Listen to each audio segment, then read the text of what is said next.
Good morning, everybody. This is JD, and basically, I'm going to be giving probably Obama the easiest out for this.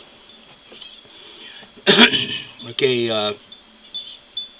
this is about leadership and about what happened over Libya.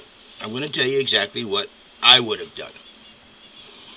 Okay, but before I do, I want to tell you a couple of things.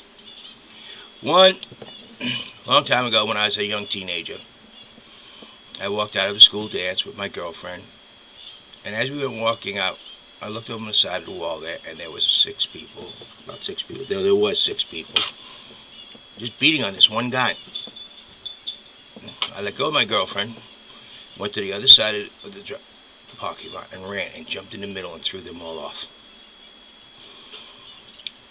And I turned around. I said, "Now the odds are even." And I put my fist up. Then I looked at the six people. Every one of them was my friends.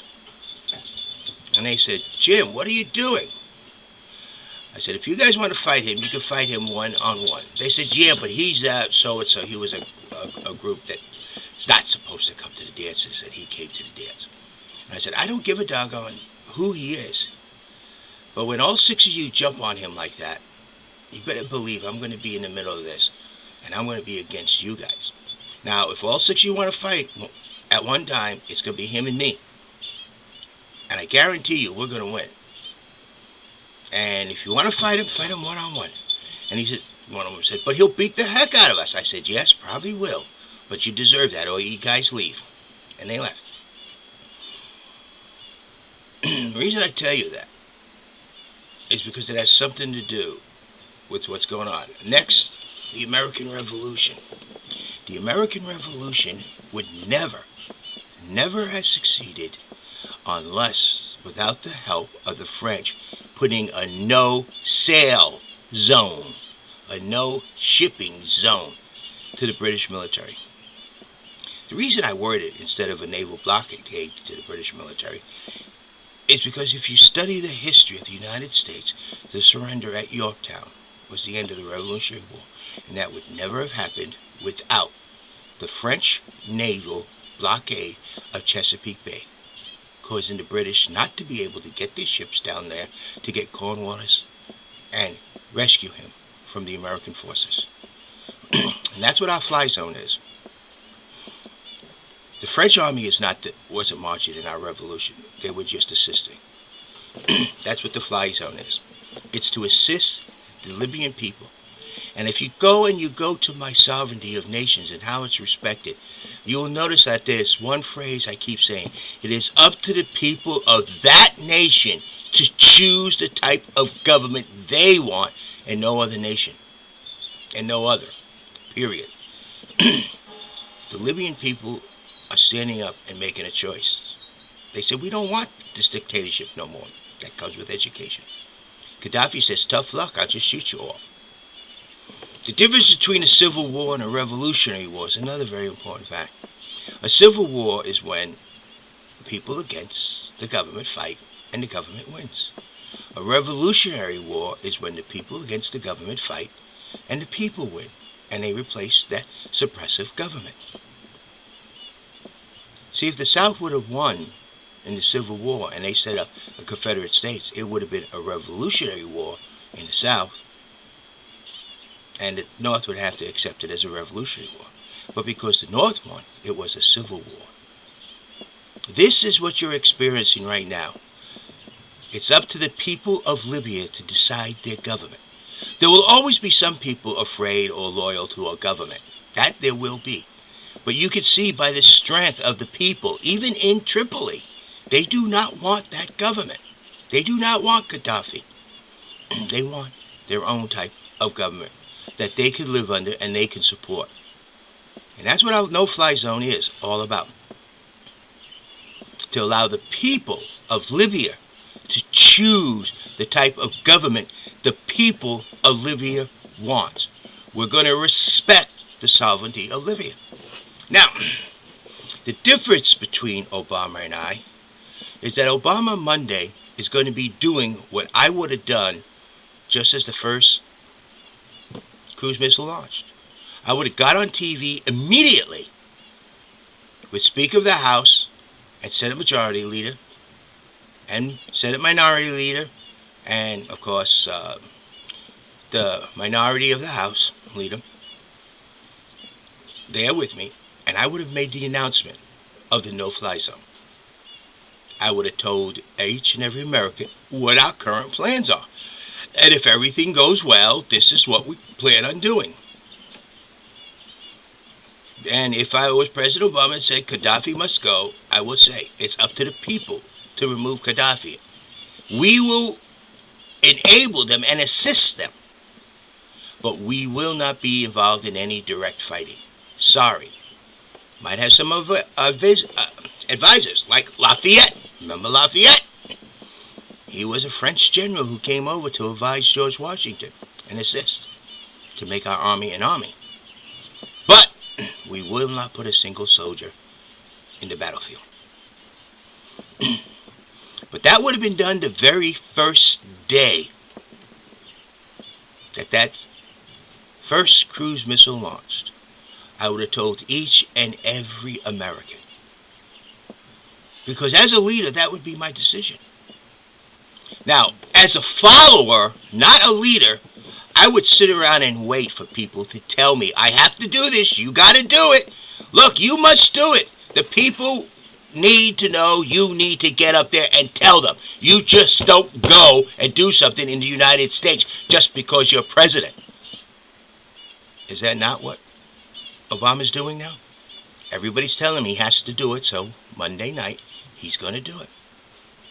He's going to have to apologize to each and every American by not respecting the power of the people, by not respecting the voice of the people, by not listening to the people.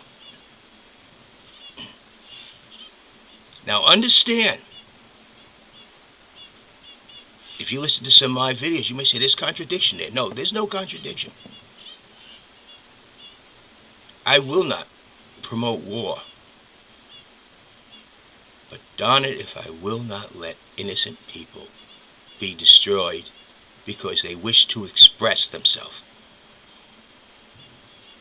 I mean, if these other countries go like Egypt and don't fire upon their people, don't kill masses of innocent people, what is a weapon of mass destruction? I can name a couple. Apache helicopter. You take a whole civilian population in any city and you send a couple Apache helicopters shooting everything and anything, that's a weapon of mass destruction.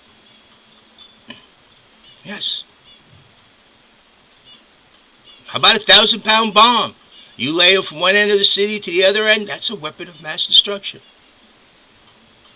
If you don't believe me, in World War II, we actually did it to the point where the fires from the bombs got so hot, it sucked the air out, and the people who weren't killed by the bombing died of suffocation in a German city. Any weapon in mass force can be a weapon of mass destruction. A Gatling gun. You take thousands of Gatling guns and just go into a community and start shooting everything and anything, you've got a weapon of mass destruction. Poison, gases. You see what I'm saying? Any weapon could be converted into a weapon of mass destruction. It's just a little bit harder. So, Obama had made many statements about Gaddafi. And I will agree with what we're doing now. We better somehow assist the people of Libya. Assist the people of Libya to set up the government they want.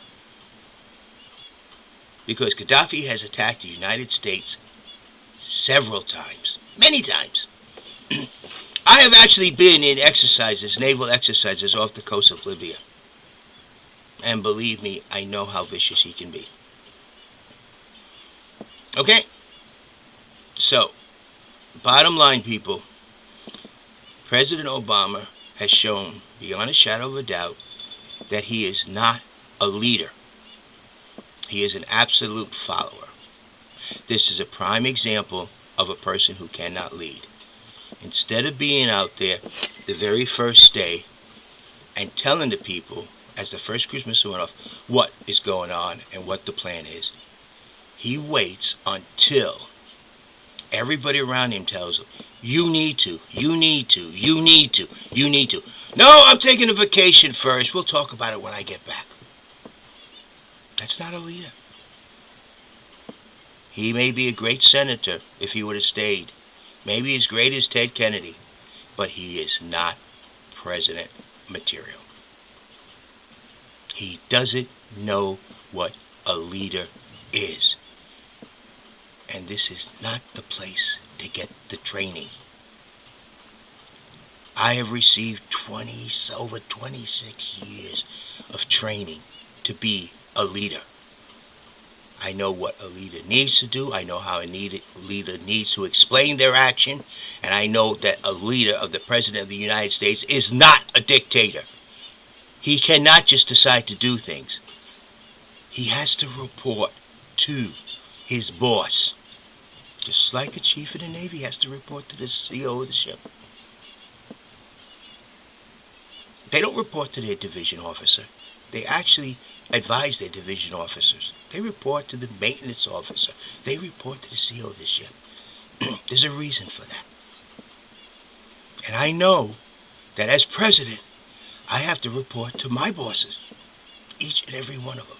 You, the American people. Not Congress. Not the House or the Senate. I am to work with them. But you, the American people, are my bosses. And that I have been trained in.